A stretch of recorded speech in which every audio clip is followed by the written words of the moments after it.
1. 부처의 삶, 중생의 삶.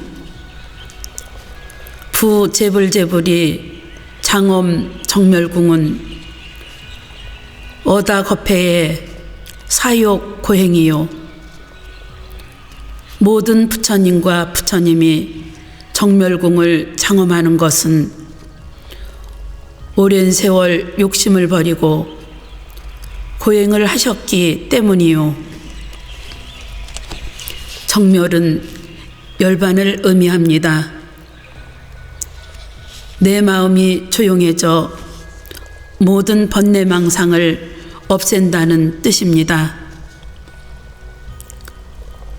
부처님께서는 범부중생이 살생업을 일삼으며 오역죄를 짓다가도 선지식의 지도를 받들어 불도를 잘 수행한다면 재멸복생이 된다고 했습니다.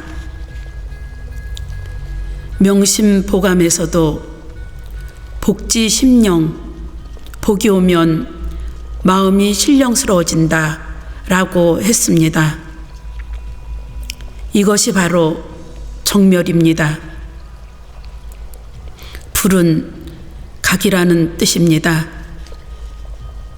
자각각타, 스스로 깨달음과 동시에 다른 사람도 깨우치는 것, 즉 각행원만하여 깨달음과 그 깨달음의 행위 원만함을 불이라 합니다. 이 불에 대한 해석이 많지만 대표적으로 10가지가 있습니다. 열애, 응공, 정변지, 명행족, 선서, 세간의, 무상사, 조어장부, 천인사, 불세존의 열애 10호가 그것입니다. 열애란 진여의 세계에서 오셨다, 진리의 세계에서 오셨다는 뜻입니다. 번뇌망상에서 온 것이 아니고 진여의 세계에서 오셨다는 것이죠. 응공이란 공양을 잡수실 만하다, 공양에 응할 만하다는 의미입니다. 밥 먹을 자격이 있다는 말입니다. 정변지란 올바른 깨달음을 얻은 자라는 뜻입니다. 정은 복판이고 변은 가장자리지요. 복판도 잘 알지만 가장자리도 잘 아신다는 말입니다. 깨달음과 방편을 두루 갖추었다는 의미입니다. 명행족이란 지와 행이 완전한 자를 말합니다. 삼명과 육통이 부족하다는 뜻입니다.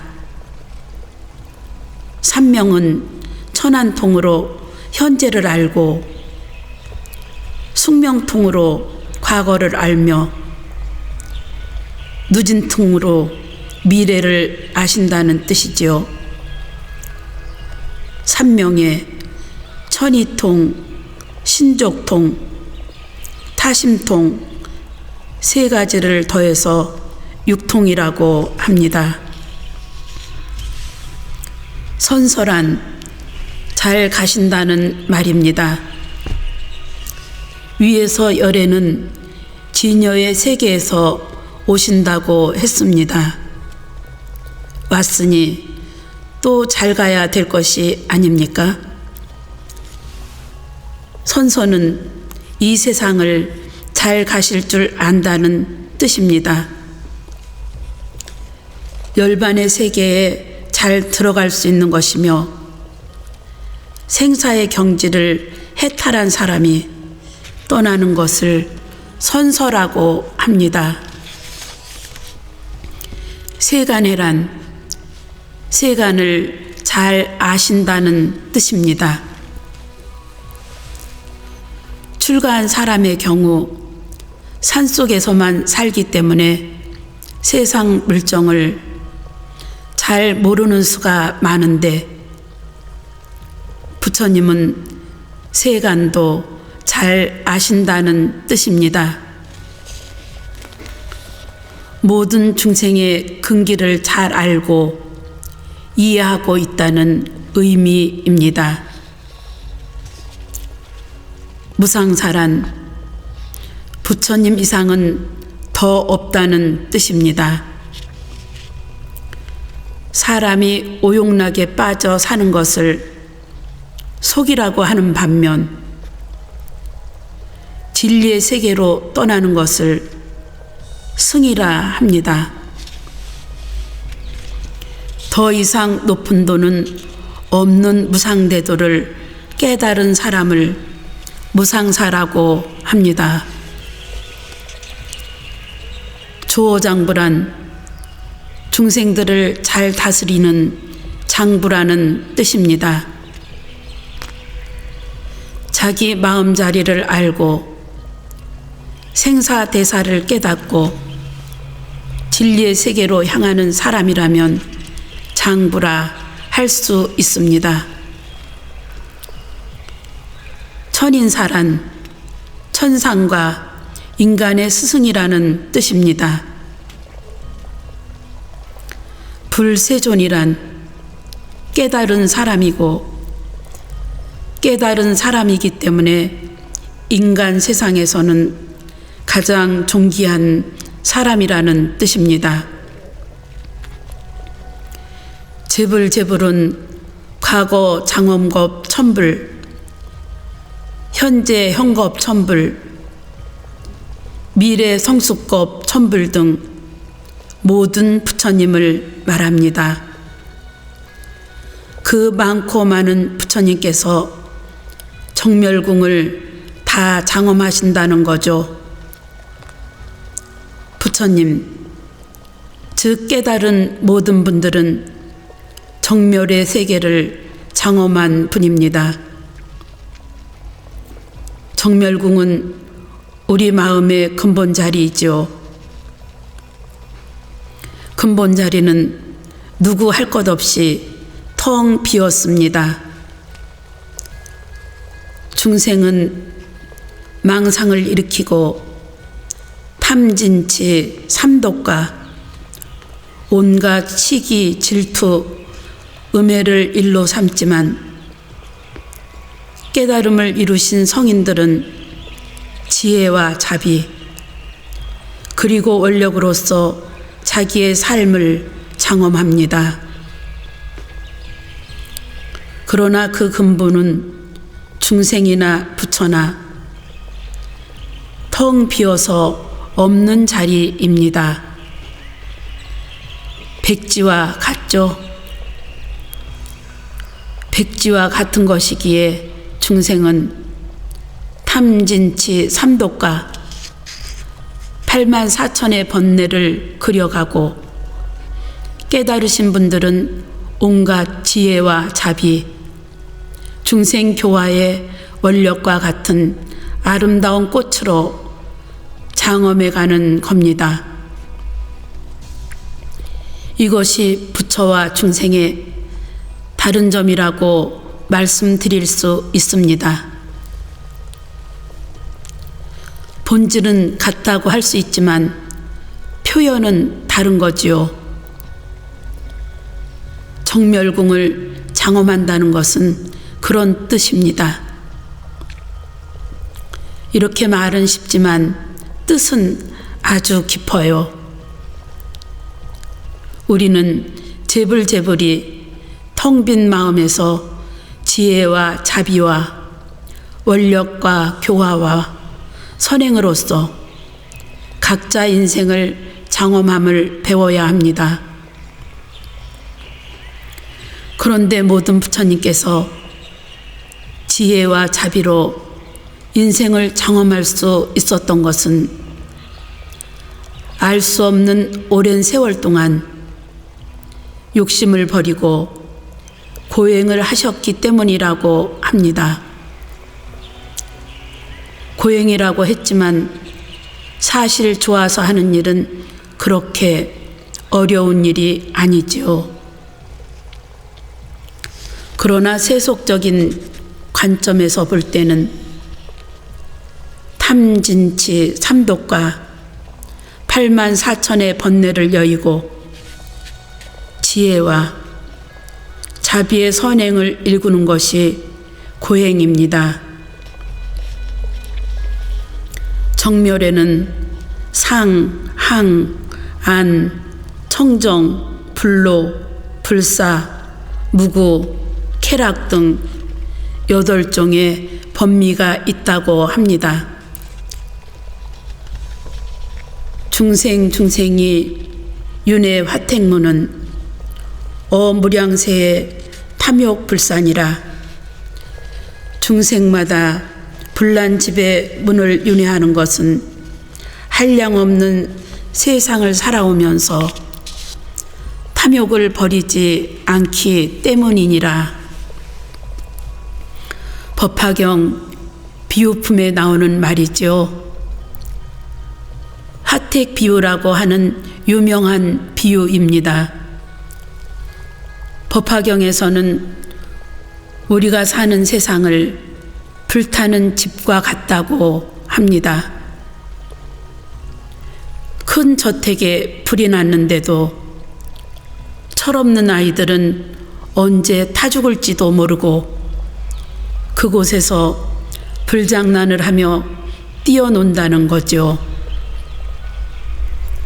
건물은 불에 타 넘어지고 온갖 험한 짐승들이 날뛰며 독한 벌레들이 들끓고 있는 모습을 매우 사실적으로 그리고 있습니다. 이런 것들은 우리가 사는 이 세계에 어렵고 험하고 추하고 모진 면들을 보여줍니다. 중생이란 매일매일 속을 태우잖아요. 나중에는 죽어서 화장하는 것도 화택에 들어가는 것이죠. 그런데도 대부분의 사람들이 이 세계를 고통의 세계인 줄 모르고 순간에 오용락에 팔려 사는 것이 중생의 세계입니다. 특히 많고 많은 중생이 재물과 세욕을 버리지 못하고 삽니다. 영가 스님도 생사유유 무정지 태어나고 죽고 또 태어나는 일이 멈추지 않네 라고 하였습니다. 이렇듯 부처님은 자기 욕심 버리고 고행을 해서 부처가 된 것이고 중생은 탐욕을 부리면서도 그 탐욕을 버리지 않고 살기 때문에 중생인 것입니다. 즉 재불재불의 세계를 선택할 것인가 중생의 세계를 선택할 것인가를 말합니다. 무방천당의 소왕지자는 삼독 번뇌로 위자가제요. 막지 않는 천당에 이르는 사람이 적은 것은 탐진치 삼독의 번뇌로 자기의 재물을 삼기 때문이요. 누가 천당에 오지 못하게 막아놓지 않았지요. 울타리가 있는 것도 아니고 시험을 쳐서 들어가는 것도 아닙니다. 그런데도 가는 사람이 적은 것은 탐욕과 성냄과 어리석음이라는 세 가지 독한 번뇌로서 자기 집에 재물로 삼았기 때문입니다. 삼독 번뇌로서 재물을 삼았지 선행과 자선을 했다든지 지혜와 자비로 남을 교화하겠다는 원력을 가졌다든지 등으로 자기 집의 재산을 삼지 않았다는 것입니다. 그래서 천당에 가는 사람이 적다는 것이지요. 탐진치는 독약과 같아서 삼독의 독약에 물들면 그만 지옥, 악이, 축생에 떨어지게 됩니다. 나의 청정한 자성이 그만 독약으로 물들게 된다는 뜻입니다. 탐진치 삼독이 바로 독약과 같다는 의미입니다. 불교에서는 천당, 즉 하늘을 이야기할 때 욕계, 색계, 무색계의 3계로 구분하기도 합니다. 이는 중생의 마음 상태를 3단계로 나누어 표현한 것이기도 하지요. 욕계는 탐욕이 들끓는 세계로 지옥, 악이, 축생, 수라, 인간 세상과 천의 세계인 유욕천이 있습니다. 색계는 탐욕에서는 벗어났으나 형상에 얽매여 있는 세계로 18천이 있습니다. 무색계는 형상의 속박에서 완전히 벗어났으나 정신적인 속박의 상태에 놓여 있는 세계로 4천이 있습니다. 무유악도의 다왕입자는 사사오욕으로 위망신본이라 유혹하지 않는 악한 길에 이르는 사람이 많은 것은 4가지 요소와 5가지 욕망으로 망심의 보배를 삼았기 때문이니라. 불교에서 오욕은 재, 색, 식, 명, 수라고 하지만 아니, 비, 설, 신, 즉 전 5근을 말합니다. 육신을 중심으로 일어나는 아니, 비, 설, 신은 눈은 눈대로, 귀는 귀대로 전부 자기 몸에 달콤하고 좋다고 여겨지는 것만을 위해 욕심을 낸다는 거지요.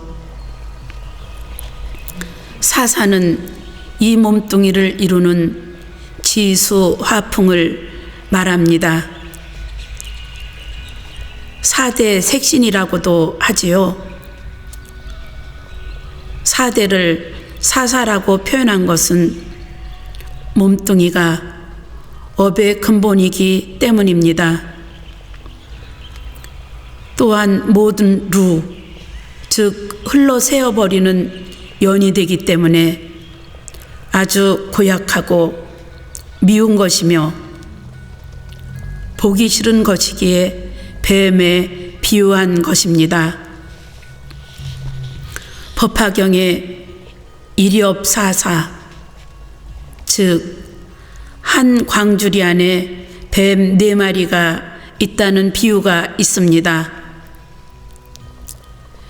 열반의 경지에 이르려면 어떻게 해야 하는가를 비유하여 설명하는 이야기입니다. 그런데 이 비유담에서 4마리 독사 이야기를 가장 앞에 둔 까닭이 있습니다. 바로 열반의 경지에 이르고자 하는 이는 무엇보다 먼저 4마리 독사로 비유된 4대 곧 이 몸에 대한 애착부터 놓아버려야 한다는 것을 강조하기 위해서입니다. 당나라 때의 한사은 스님은 다음과 같은 시를 남겼습니다. 가소 오음굴 사사공동거 흑암무명촉 삼독 최상구 반당 육계적 검약 법체주 참각 마군배 안태담 여소 우습구나 오음의 동굴에서 네 마리 뱀과 함께 같이 사는구나. 캄캄한 방에 밝은 촛불 하나 없는데 세 마리의 독사가 번갈아 가면서 날뛰네. 여섯 도둑들이 무리를 이루어 나의 보배 구슬을 겁탈하네. 내 마음속 마군의 무리를 베고 물리치면 마음이 편안하고 맑아 다시 살아난 기쁨과 같네. 인수불욕 기산수도리오마는 이위부지는 애욕소전이니라.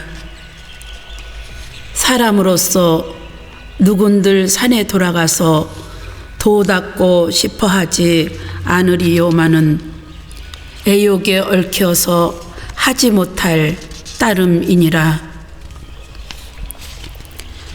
생각이 복잡하면 누구 할 것 없이 산속에 들어가 조용히 수도했으면 하는 생각을 하게 됩니다. 세상에 사는 사람들에게는 복잡 다단한 일들이 많기 때문에 그럴 때마다 그와 같은 생각을 하게 된다는 말입니다. 당나라 때의 영철 스님이 홍주자사 위단에게 지어준 시에 다음과 같은 말이 있습니다.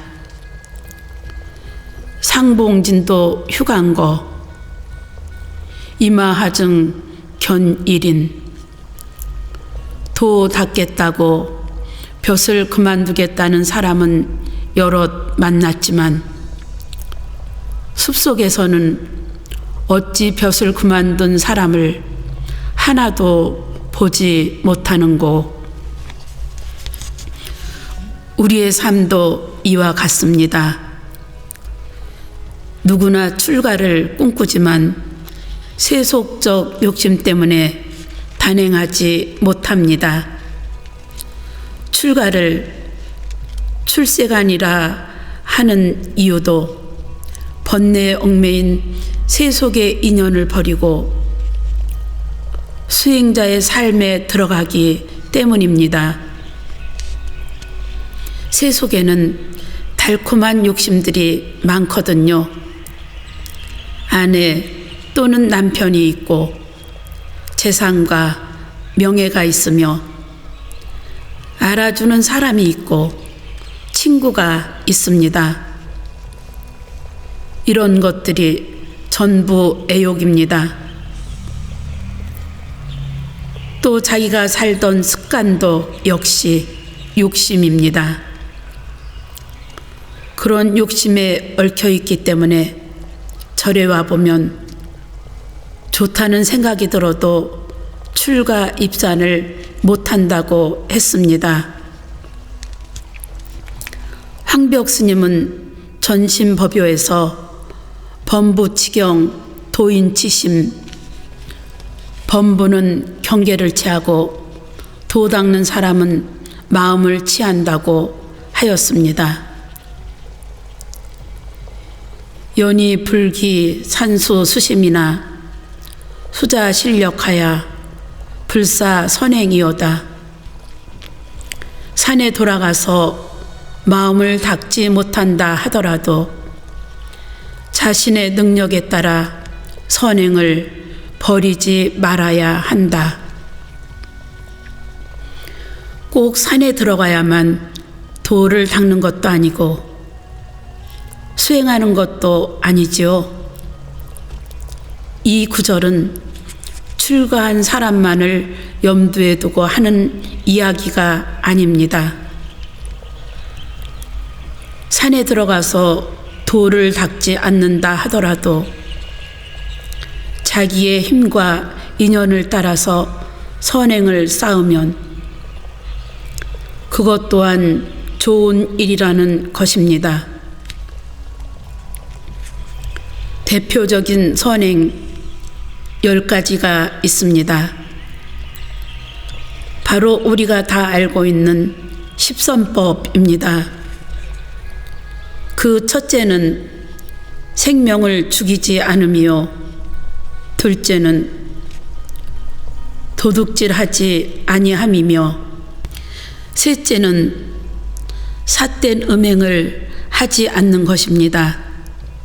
넷째는 거짓말과, 다섯째는 꾸며대는 말과, 여섯째는 한 입으로 두 말을 하지 않고, 일곱째는 험담하지 않는 것입니다.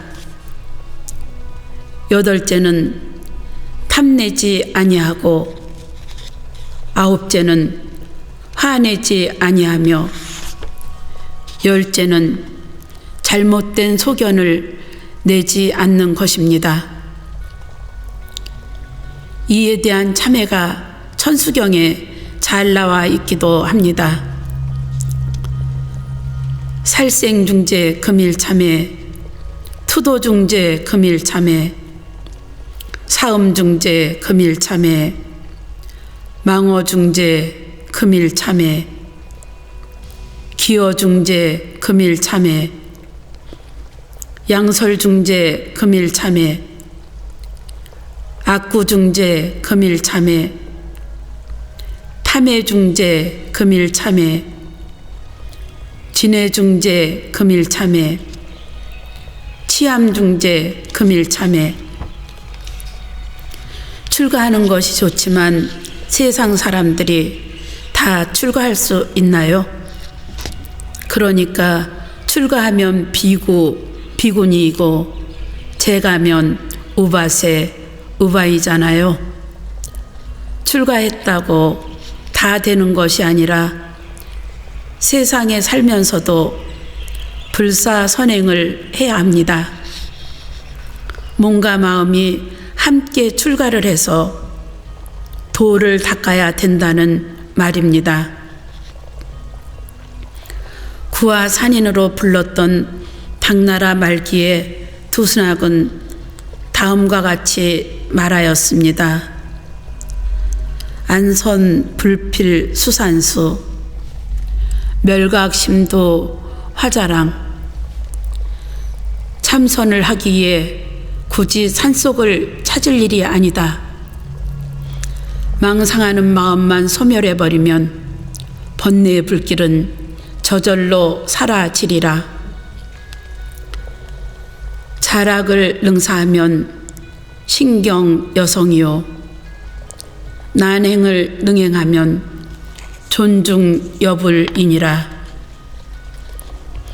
세속에서 즐겨야 할 낙을 능히 버린다면 성인처럼 신뢰와 공경 받을 것이요, 행하기 어려운 일을 능히 행하면 부처님처럼 존경받을 것이니라. 세속적 즐거움을 버리고 행하기 어려운 일을 한다는 것은 쉬운 일이 아닙니다. 송나라 때의 스님인 야부도천선사가 쓴 시 중에 다음과 같은 구절이 있습니다. 득수 반지 미족기 현해살수 장부와, 가지를 잡고 나무에 오르는 일은 어려운 일이 아니네. 벼랑에서 손을 놓아야 비로소 장부일세. 절벽에 매달려서 손을 턱 놓을 줄 아는 사람이 자락을 능사하는 사람이고, 난행을 능행하는 사람입니다. 정진 수행력으로 말미암아 자제의 능력을 키우기 때문입니다. 자기가 자기를 자제할 수 있는 힘 말입니다. 자기가 자기를 이길 수 있는 힘을 가지면 모든 것을 다 이길 수가 있습니다. 자기의 이익을 챙기는 것은 어려운 일이 아닙니다. 부처님의 출가를 위대한 복이라고 말하는 이유도 여기에 있습니다. 자기 가족을 위하고 가까운 사람을 위하는 것은 인간의 본능이기 때문에 어려운 일이라고 하지 않습니다. 그런 것보다는 마음을 넓게 써서 자기를 욕하는 사람을 받아주고 이해하고 차별하거나 분별하지 않고 평등심으로써 대하는 것이 바로 난행이죠. 정말로 실행하기 어려운 일입니다. 사리사욕을 버리고 공공을 위해서 많은 사람에게 이익이 돌아가도록 하는 것이야말로 종교인이 해야 할 일이고 의미 있고 보람되게 사는 사람들의 일이죠. 그와 같은 사람이 있다면 부처님처럼 존경받을 수밖에 없습니다. 특히 한 나라의 지도자라면 더욱 그렇습니다.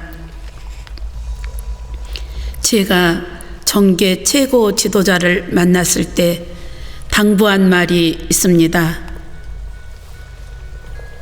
바로 모든 공장의 가동을 중단하는 한이 있더라도 위에서부터 정직하게 사는 운동을 펼치는 것이 가장 중요하다. 그러면 지금까지 우리가 이루어 놓은 부유함만 가지고도 충분히 잘 살 수가 있지 않겠느냐는 주문이었습니다. 모두 정직하게 살지 않기 때문에 어려움과 고난이 많다는 취지의 이야기였죠. 다른 사람에게 영향력을 미칠 수 있는 자리에 있는 사람에게 꼭 필요한 덕목이지만 어려운 일이기도 합니다. 벽송 지엄 스님도 다음과 같은 개송을 남기셨습니다. 일의 우일발 출입 조주문 답진 천산설 기례와 배군 한 벌의 옷과 한 벌의 바루로 조주의 문을 드나들었네.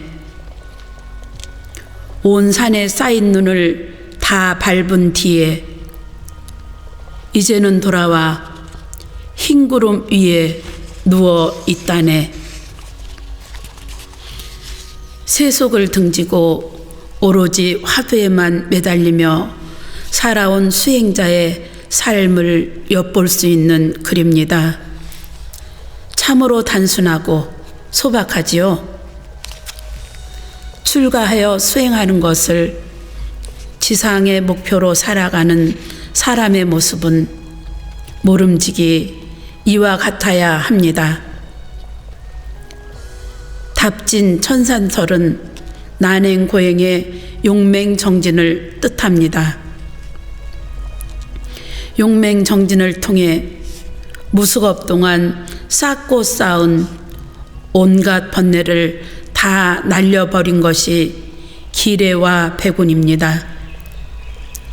다른 말로 표현하면 대사 1번 절우제소, 크게 한 번 주고 앞뒤의 생각이 끊어지고 다시 살아나야 세상은 완전히 달라진다와 같습니다. 간타 머무른 심화 건속이요 자비 보시는 시법 왕자니라. 재물을 아끼고 탐하는 사람은 마구니의 권속에 불과하고 자비로운 마음으로 베푸는 사람은 부처님의 제자이니라. 재물을 탐하는 사람은 불자라고 할 수 없고 출가 수행하는 사람이라고는 더더욱 말할 수 없습니다. 마구니는 무엇이냐? 세속적인 가치관에 떨어져 있는 사람, 즉 권력, 명예, 재물 등에만 집착하는 사람을 말합니다. 물질과 현상에 마음을 빼앗겨 오직 그것만을 최고의 가치로 여기는 삿된 생각을 가진 사람이 마구니의 권속입니다. 부처님의 진정한 제자인지 아닌지는 자비의 마음으로 보시할 줄 아느냐를 그 기준으로 삼습니다. 보시 중에서도 법보시가 가장 가치 있는 보시입니다. 물론 물질을 보시하는 것도 좋지요. 그것도 참 어려운 일입니다. 그런데 불법을 전하여 깨달음으로 이끄는 법보시가 더 필요하고 더 값진 보시입니다. 원효 스님도 결국은 법보시를 하셨지 밥보시하고 떡보시한 적이 없습니다. 그러니까 오늘날에도 원효 스님을 최고라고 하는 것이지요. 오늘날과 같이 물질이 풍요로운 시대에는 법보시가 더욱 필요합니다. 우리는 그저 돈하고 물질이 가치 있는 것으로 믿고 있습니다만 사실 물질의 가치는 크지가 않습니다. 물건에 대한 사심이 없는 사람이야말로 다른 사람에게 감동을 줄 수 있죠. 물욕이 있을 때 욕심이 조금이라도 움직였을 때는 손해를 많이 보게 됩니다. 하지만 욕심만 떠나버리면 손해를 보지 않습니다. 욕심 때문에 손해를 보는 것이지요. 위기해인자, 즉 자기를 위해서 남을 해롭게 하는 사람이 마구니입니다. 그 반대로 자비심으로 보시하는 사람은 법왕의 아들입니다. 부처님은 천중천, 성중성, 하늘 가운데 하늘이요, 성인 가운데 성인입니다. 그것은 바로 과거 무량겁을 내려오면서 두목 신체 흘락보시, 몸뚱이를 비롯하여 자신이 가진 모든 것을 즐거운 마음으로 보시했기 때문입니다. 만덕창엄, 만가지 덕과 복으로 세상을 장엄하셨습니다. 보시에는 세 가지가 있습니다.